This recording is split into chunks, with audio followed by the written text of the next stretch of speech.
145 কোটি টাকার দুর্নীতি হয়েছে বলে চার্জশিটে উল্লেখ করছে এনফোর্সমেন্ট ডিরেক্টরেট। চার্জশিটে কাদের নাম রয়েছে?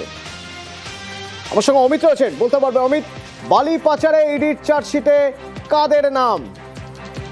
বালি পাচার মামলাতে রাজ্যে প্রথম গ্রেফতার করা হয়েছিল অরুণ সারাফ। জিডি মাইনিং সংস্থার কর্ণধার অরুণ সারাফ 6 তারিখে, নভেম্বর মাসে 6 তারিখে গ্রেফতার করা হয়। এবং বালি পাচার মামলায় প্রথম চার্জশিট দেওয়া হলো ইডির তরফে। সেই চার্জশিটে 18 জনকে অভিযুক্ত দেখানো হয়েছে। সেখানে 4 জন ব্যক্তি, যার মধ্যে অরুণ সারাফের নাম রয়েছে এবং অরুণ সারাফের সংস্থা জিডি মাইনিং এর অন্যান্য যে কর্মকর্তা রয়েছেন, যাদের মধ্যে 2 জন ডিরেক্টর রয়েছেন, ডিরেক্টর এবং একজন কোষাধ্যক্ষ অর্থাৎ ক্যাশিয়ার। সেক্ষেত্রে সীমান চক্রবর্তী, ডিরেক্টর হিসেব রক্ষক সুব্রত কুণ্ডুন সেখানে নাম রয়েছে। এছাড়া অরুণ সারাফের কোম্পানি জিডি মাইনিং ছাড়াও 13টি সংস্থার কথা বলা হয়েছে, চার্জশিটে উল্লেখ করা হয়েছে।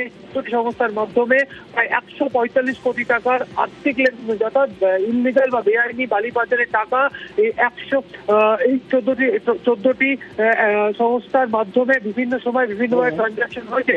যার মধ্যে 129 কোটি টাকার ট্রানজাকশন হয়েছে জিডি মাইনিং এর অ্যাকাউন্ট।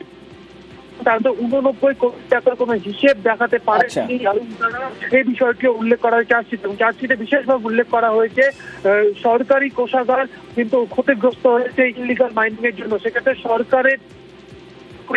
সরকারি বালি বিভিন্ন ভাবে বিক্রি করে দেওয়া হয়েছে চোরা পথে, এমনটা কিন্তু অভিযোগ আনা হয়েছে। সেক্ষেত্রে এক মূল ধন্যবাদ অমিত।